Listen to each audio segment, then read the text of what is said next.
For many involved in London's gang and drug world, prison is not a break from violence, it's an extension of it. The walls don't protect you from old feuds, they trap you inside with them. Enemies you've crossed on the road might now share the same wing.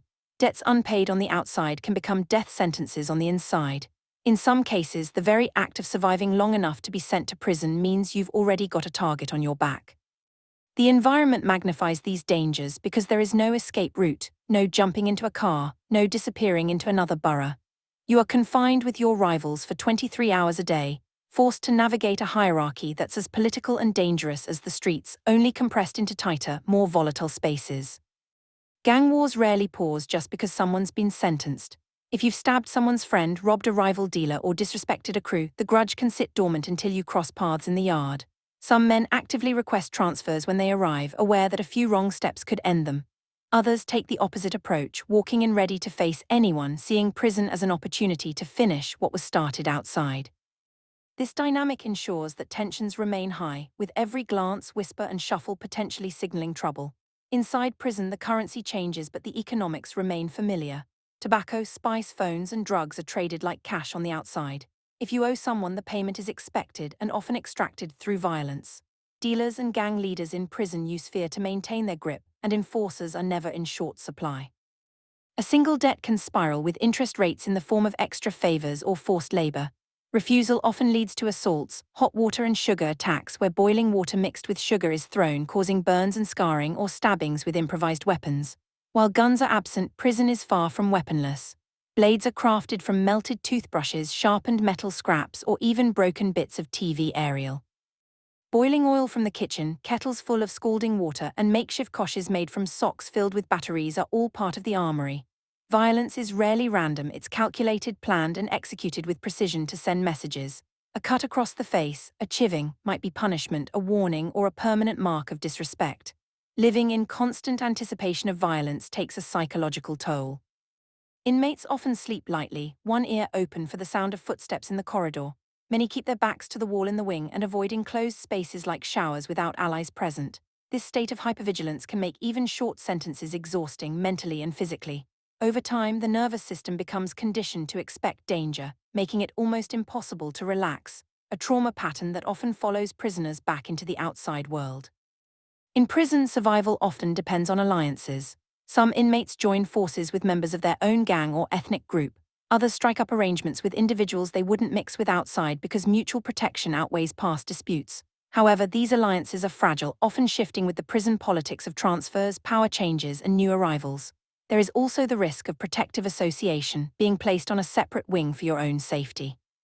While this can reduce immediate threats, it can also mark you as weak or as a grass, further endangering you in future placements. When violence is imminent or after it occurs, inmates may be placed in segregation. While it can be a reprieve from threats, prolonged solitary confinement carries its own psychological damage: hallucinations, depression, paranoia, and in some cases, irreversible cognitive decline. Inmates who already have PTSD from street violence find their symptoms worsening in the sensory deprivation of solitary, where every sound echoes and the mind turns inward on itself. Officers in prison walk a fine line.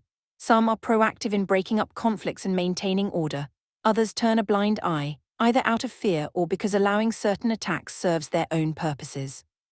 In some cases, corrupt staff facilitate violence, smuggling in contraband or tipping off one side about another's movements. This can make the environment even more unpredictable, as inmates must weigh not only who to trust among other prisoners but also whether they can trust the staff responsible for their safety.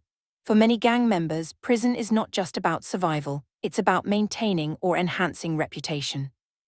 Losing a fight, being seen as intimidated, or failing to retaliate when attacked can damage status both inside and outside. Conversely, carrying out a brutal assault can raise one's profile, ensuring that word spreads to the streets. This reinforces the cycle of violence, as every action in prison can echo into the outside world and vice versa. When the sentence ends, the threats don't necessarily go away. Violence in prison can lead to vendettas that continue on the streets. Someone you assaulted inside might have allies waiting for you outside the gates. The mental habits formed in prison, scanning for danger, mistrusting everyone, sleeping in short bursts, often persist long after release, further complicating reintegration into society. For those already carrying the trauma of the streets, prison adds a second layer. It intensifies existing wounds and introduces new ones. Violence behind bars is often more personal, more direct, and more inescapable than on the streets.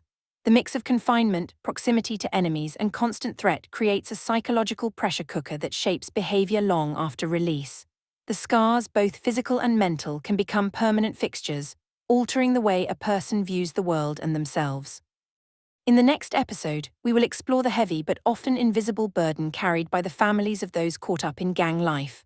How mothers, fathers, siblings, and partners live with the constant fear of a knock on the door, the news of an arrest, or the call to identify a body, and how this second-hand trauma shapes entire communities.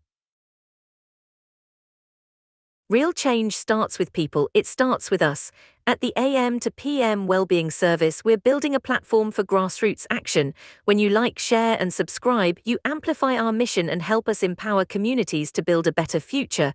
This is how change happens.